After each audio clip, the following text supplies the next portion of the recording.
Дорогие друзья, стратификация – это очень интересная методика посадки растений с помощью снега. Как растения закаливаются, для каких целей все это происходит и как они потом плодоносят, дают урожай. Обо всем этом нам поведает спикер нашей сегодняшней программы. Очень интересный человек. Это огородница с огромным стажем. Маргарита Васильевна Карпова. Маргарита Васильевна, здравствуйте. Здравствуйте. И мы опять встретились. Очень рада. Ну что, стратификация для чего? Так, тоже иногда задаются таким вопросом. Вот когда ложить на стратификацию, и сколько это времени нужно вообще держать, и что такое стратификация? Стратификация – это обработка семян холодом. Это одна из подготовок семян. Такой подготовки требуют растения, которые вот у нас многолетники, которые растут вообще в природе. Они же там сами по себе всходят, осенью семена падают, потом они там вот эту всю зиму они там лежат, естественным путем обрабатываются талыми водами, и постепенно у них разрушается вот эта их оболочка. Это твердокорые семена обычно. Они требуют именно такой. Там еще есть такая методика скарификации, это все, но мы ее не будем трогать. Это там отдельная тема. Но стратификация требует, вот двухлетники есть, вот такие вот. Я, например, аквилегию тоже сажу через стратификацию. В холодильнике выдерживаю. Тут, правда, на ней не писано, что ее там надо держать сколько-то дней. Но вы пробовали? Я пробовала. Она лучше всходит, если ее там подержать в холодильнике хотя бы неделю. Она взойдет лучше. Вот лаванда. Лаванда требует очень длительной стратификации. Поэтому, когда вы берете за это дело, стратификацию, надо изучить само растение. Сколько требуется ему холодовой обработки. Потому что, ну что там бывает? Вот лаванду, если неделю подержал в холодильнике, ей не хватит этого времени. На ней вот тут даже написано, что сколько она там дней требует, 50 дней, это 2 месяца, больше, да, около 2 месяцев, больше, чем 1,5 месяца. В холодильнике? В холодильнике должна лежать она, только тогда она начнет всходить, иногда уже к тому времени она начинает всходить сама, ну там уже, в холодильнике прямо, смотришь и проросла, поэтому мы ее не закапываем в землю, а просто на поверхности можно вот на таких дисках проращивать ее там, положить. В холодильнике. В холодильнике и накрыть вторым диском, чтобы они не просыхали. Главное следить, чтобы они были все время влажные. Если они просохнут, то нарушится вся эта наша работа. Теперь берем косточковые, тоже садим же, некоторые прямо с семечек хотят выращивать. Яблони вырастить с семечек. Яблони тоже требуют не менее 70 дней стратификации, тоже ложат семечки на холод, в холодильник. И за 2 месяца где-то, вот начиная уже в апреле, чтобы к весне они взошли. Дело в том, что если рано положить, они взойдут рано. А как мы их потом на улицу будем приучать, вытаскивать? Они же у нас начнут гибнуть, потому что не привыкший климат, микроклимат квартиры и микроклимат в природе на грядке совершенно разные вещи. Поэтому делаем стратификацию ровно за столько времени, за сколько будем ожидать их всходов. Вот я делала стратификацию, и она требуется стратификация. Я вот делала стратификацию, у меня там лежит много чего. Что-то мне тут напосылали, типа подарков к семенам приложения, но я сама семенами не люблю никакую смородину, никакие вот яблоки выращивать именно через семечки, кроме дички. Дичку нормально. Она была вот эта ягодная, она и будет ягодная. Другие какие-то сортовые яблоки берут вот эти... Крупные яблоки покупают, семена вот эти садят и надеются, что будут плоды. Никаких плодов вы от них не дождетесь. Они еще и зимовать не будут. Вечно их таскать туда-сюда.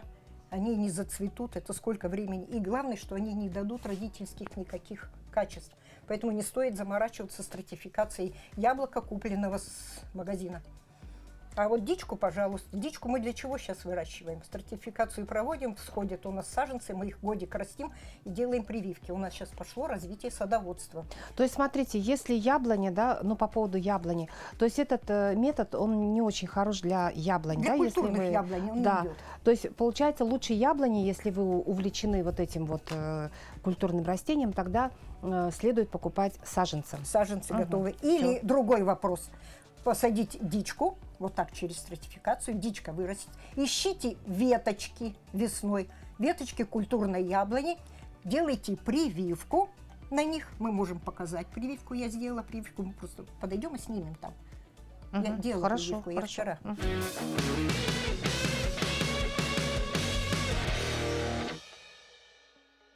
Ну вот мы пришли в мой зимовник, где у меня зимуют мои растения многолетние. У нас они, к сожалению, на улице не растут. И вот типа виноград. Это мы сейчас начинаем осваивать как бы эту культуру. Но у меня вот он растет в больших емкостях. В таких тут я подсадила лучок. Небольшой эксперимент провожу. И вот уже даже зацветает первый куст. Вот этот куст у меня цветет уже 3-й год. В этом году он обильно набрал цветения почти на каждой ветке. Кисточки потом покажете вам, какие красивые большие. Так, здесь же я подготовила себе задел на весну, потому что мне мало лета. Я выкопала растения, вот такие вот яблони-дички выкопала. Они начали просыпаться, и я срочно приступила к прививкам. Потому что дальше уже ждать они у меня, боюсь, что проблема может возникнуть с тем, что сок перестанет идти, они перестанут прирастать. Вот привела одну, привела на нее 2 сорта. Здесь у меня Антоновка и Уральское наливное здесь. 2 веточки Уральское наливное привела. Попробовала я в этом году на нашу дичку ягодную яблоню привить колоновидные. Тоже изучала этот вопрос. Вот они. Это значит дичка. Яблочки очень мелкие, и нас они не привлекают. А с колоновидной, особенно Васюган у меня, каждый год меня радует хорошими, крупными, красивыми яблоками. Такими ароматными. Вот я решила, что кустов мне мало, что их там по 1-3 сорта. Я решила себе их увеличить. Вот стоят еще тоже на колонку. Жду. Завтра, наверное, привью. Ножик точить пошла. И завтра буду прививать еще 2 сорта колоновидных. Веточки отрезаются, плотненько сюда садятся. Но это мы когда-нибудь коснемся этой темы отдельно. Это вот такое. А зимуют они у меня тут на полу, земля внизу подмерзает, они не просыпаются, стоят долго, потому что там лед. Эти стояли у меня внизу тоже. Они потом, смотрю, начали что-то просыпаться, и пришлось мне их. Они стояли, росли в маленьких емкостях. Я их пересадила, а их же туда-сюда таскать тяжело. Я их сразу наверху, и они бурно начали распускаться. Ну, что делать? Свет навесила, лампы сюда добавила. Нет, чтобы не тянулись. Вот они, когда лампа хватает света, ветки жирные получается. А та вот все равно в упор тянется на улицу туда, в окно к солнцу. А когда пересадите их? Я уже их на улицу не буду пересаживать. Вот когда тепло будет, уже выносить буду. И то, наверное, временно как в теплицу буду их делать, накрывать их, потому что они тяжело переносят вытаскивание. Жду, когда у меня появится настоящий зимний сад, откуда их не нужно будет таскать взад-вперед. Я отсюда, может, наберу чубуки и попробую их в землю на улице садить. Мы разрабатываем методику, думаем, как справиться с яблонями, с виноградом на улице. Ну, вот тут так вот, тут у меня вот таежный, здесь у меня манжурский орех тоже начал просыпаться. Ну, вроде бы считается, что он должен зимовать у нас. Ну, по первости, мне его некуда еще и посадить. Я держу его тут тоже, зимует. Чуть подрастет, я его попробую тоже на улицу высадить. А может, от него что-нибудь возьму и для эксперимента буду на улице садить.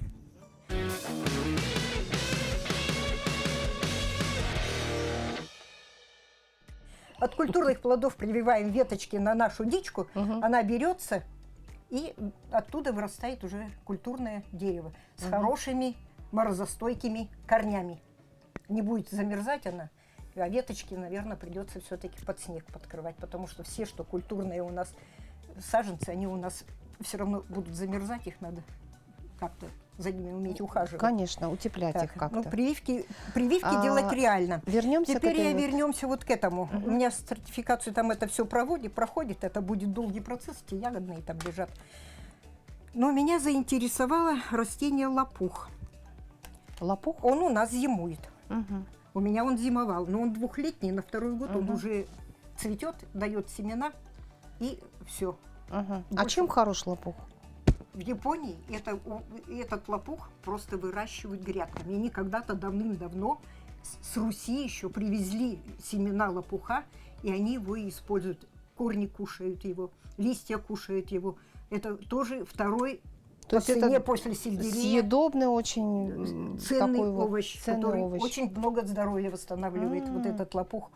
Это особенно вот кто, у кого диабетом или что-то сахарный. Вот Мгм. корни лопуха снижает сахара, Мгм. потому что там всякий состав Ну, такой в общем, химия такая. вот он тоже Мгм. требует стратификации. И, на мое удивление, он взял и что-то и пророс.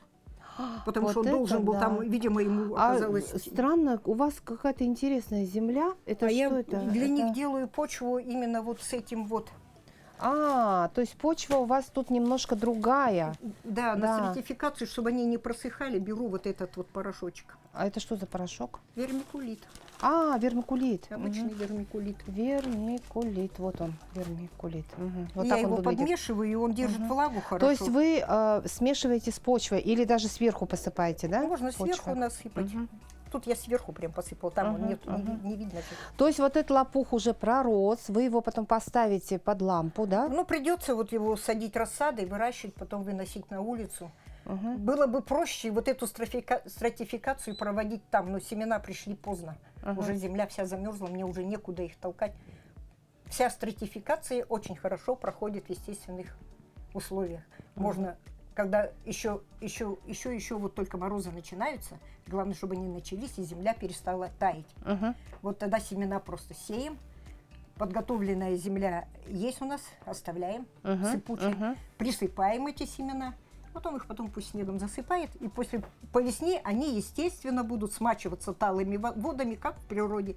И весной это обычно всходит дружнее, чем вот так в плошечках. Ну да, конечно. всходит. В естественных В условиях. естественных условиях это всходит гораздо лучше. Мгм. Также яблоки, вот эти яблоньки, я их выращиваю, они Мгм. прямо там у меня сами растут, сами по себе всходят и сами себе в свое удовольствие, как говорится, сколько хотят, столько растут.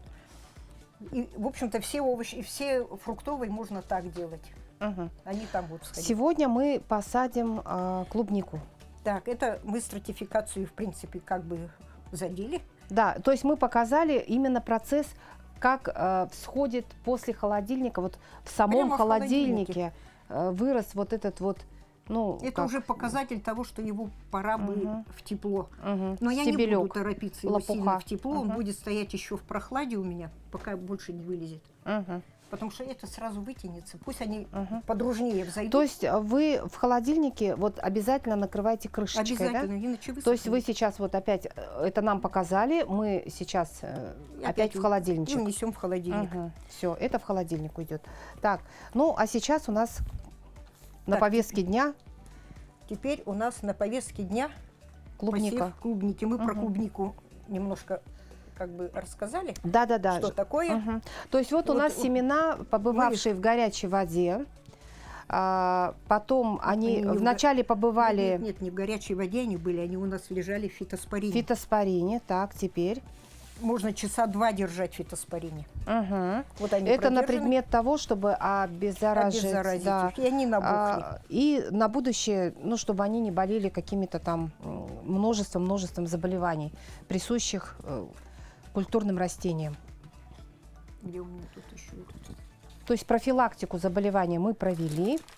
Я еще делаю вот в клубнику полезно положить вот глиокладин.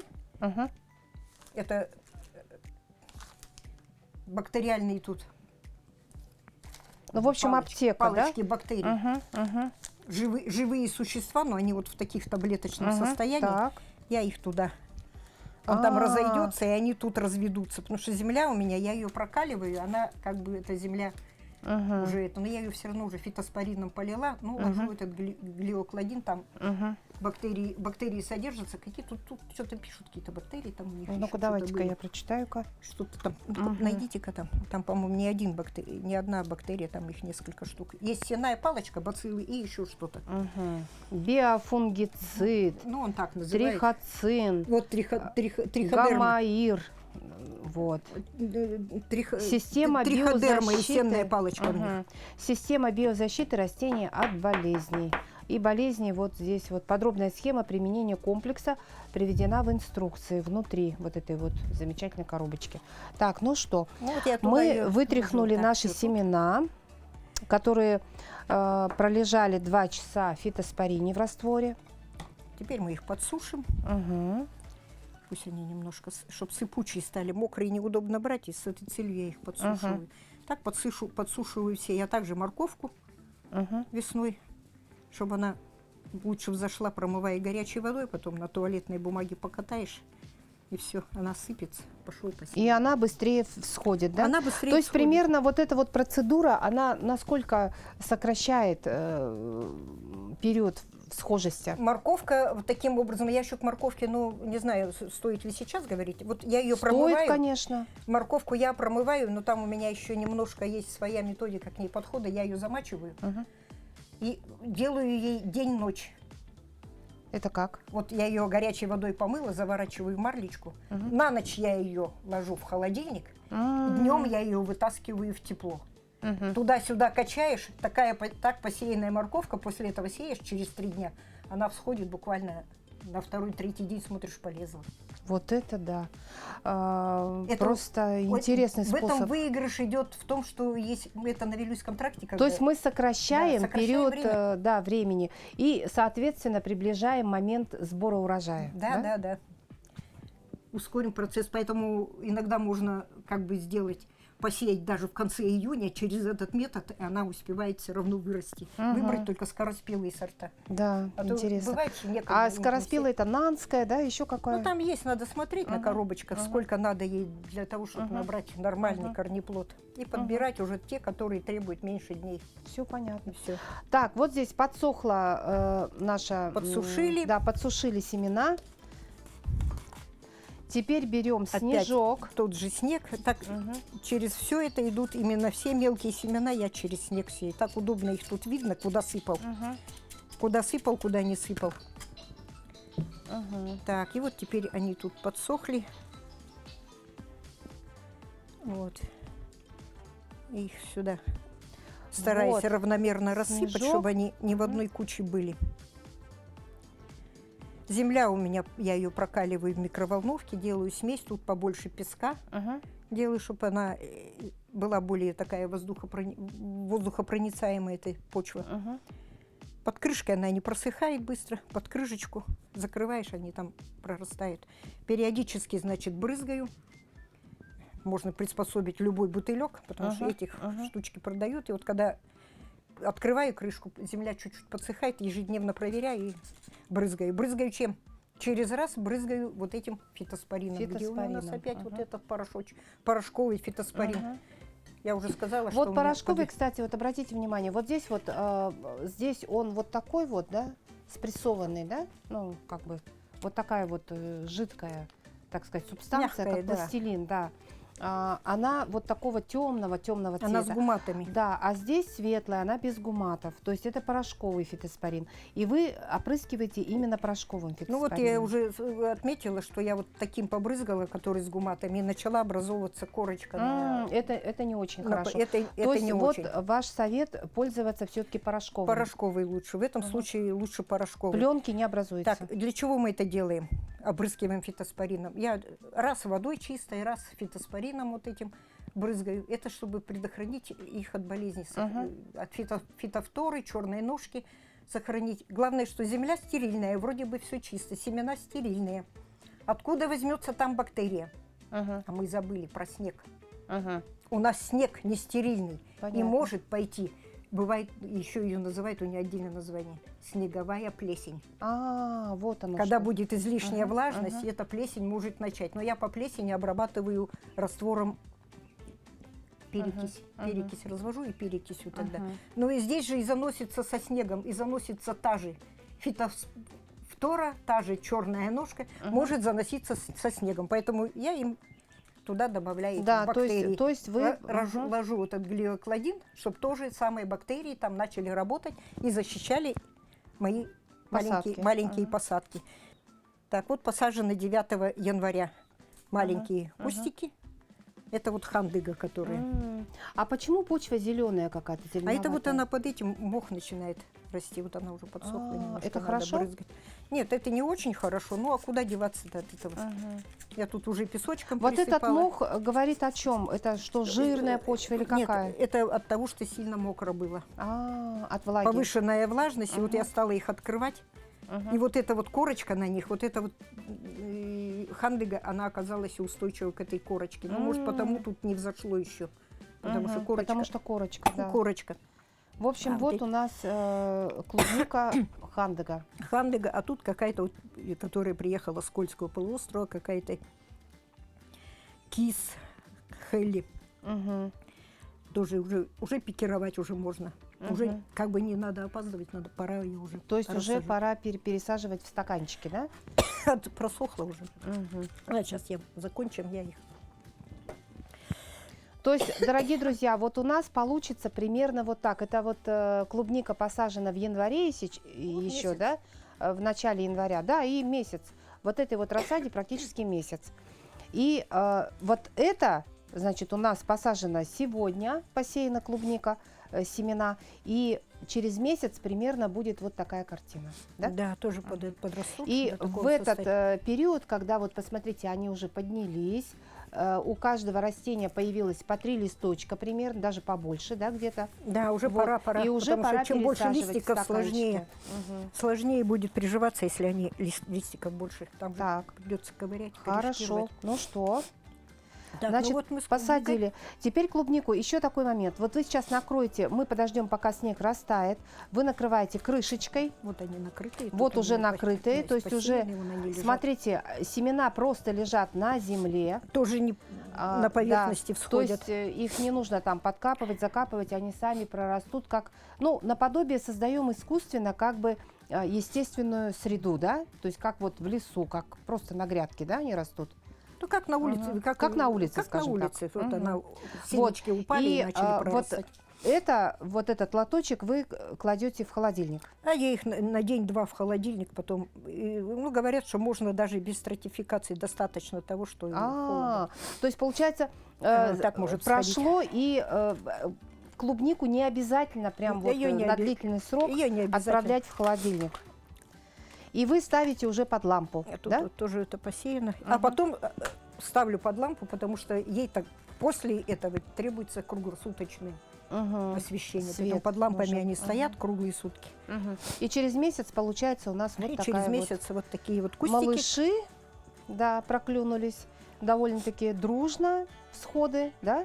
Да, И ну, это ж- такие бодренькие они. Так что все вот эти вот мероприятия, которые были проведены с точки зрения, скажем, ну, на предмет того, чтобы не было в будущем у нашего растения каких-то заболеваний, необходимо вот это вот все выполнить так, как советует наша огородница. Так, с клубникой мы закончили. Закончили. То Закончили. же самое. Давайте в 2 словах расскажите, как действовать с лавандой. Потому что лаванда у многих якутянок вызывает просто бурю каких-то невероятных эмоций. Так хочется у себя посеять на садовом участке много-много лаванды и наслаждаться видом, красотой вот этого растения. И, кстати, это растение, оно еще имеет и целебные какие-то свойства, да? Так, теперь вот тоже, да, она, ну тут если вот есть на коробочках все ее свойства пишут, Мгм, что там, мгм, как ее используют и все. А давайте мы коротко расскажем, как вы ее стратифицируете. То есть здесь немножко другая методика. Да, тут другая, но тут ее она не требует как бы большой стратификации, но я все равно ее сложила через холодильник. Мгм. Ой, почему что-то я уже сочиняю. Нет, вы же Стратификация не сказали, это что это подольше как раз, нужно. Да, долго, не выше 4 градусов. Вот холодильник настраиваю, где-то около 5 градусов вот, делаю температуру. Там же есть этот регулятор. И термометр в холодильнике. То есть мы с лавандой проделываем все те же манипуляции, что и с клубникой. Что и с клубникой. Вот точно так же замачиваем в фитоспорине, да? Нужно делать для нее какую-то горячую ванну? Нет, Не нужно. ей не нужна Вот, горячая. в общем, в фитоспорине полежали у нас семена, затем мы их просушиваем, да? Можно еще их подержать для того, чтобы у него оболочка немножко твердоватая. Можно Так. подержать в перекиси водорода столовую ложку взять перекись. 6%? 3%. На литр воды, да? Нет, там я вообще иногда даже ложу в чистый, О, 3%. Но Да. там надо подержать короткое время. Мгм. Короткое это сколько? Полчаса? Полчаса достаточно. Где-то так. да. Вытаскиваем. Промывать надо промываем промывать, обязательно, и да. после Ну, этого а потом на снежную вот такую можно вот на подушечку. снег, а их они Мгм. крупные, поэтому на снег они Мгм. не требуют. И закладываем в холодильник после того, как растает у нас снег, и семена окажутся на земле, да? Лаванда тоже Мгм. не любит засыпание землей. Мгм. Если Вот засыпать, надо она, запомнить это. она прорастает только на свету. Мгм. То есть в это время, дорогие друзья, вот в феврале можно посеять вот эту лаванду уже, ну, скажем, в эти дни, да? Да, сейчас ее сеем, Мгм. на стратификацию ложим. Кладем в холодильник. Это считайте, если сейчас положить, это Так. вот февраль. И в холодильнике она В у нас марте, в дозревает. марте будет 30 дней, Мгм. и где-то в середине апреля она должна всходить, как рассадой уже. И уже вынимаем из холодильника, когда появятся у нас вот эти вот всходы, Всходы уже видно и будет. можно пикировать точно так же, да? Да, и рассадить Мгм. ее. И рассадить. Так что, дорогие друзья, оказывается, вот такие вот, ну, скажем, премудрости, да, хитрости, как вести огород, как радовать себя, своих близких красивыми цветами, как добиться хороших урожаев от культурных растений, овощей, плодово-ягодных, садовых растений. Вот обо всем этом мы сегодня говорили в рамках нашей программы. Поблагодарим нашего спикера. Огромное спасибо вам. Мы обязательно будем встречаться с вами еще не раз, потому что посадочная страда, она только-только начинается, да? Да, И, в общем, только-только начали. смотрите наши передачи.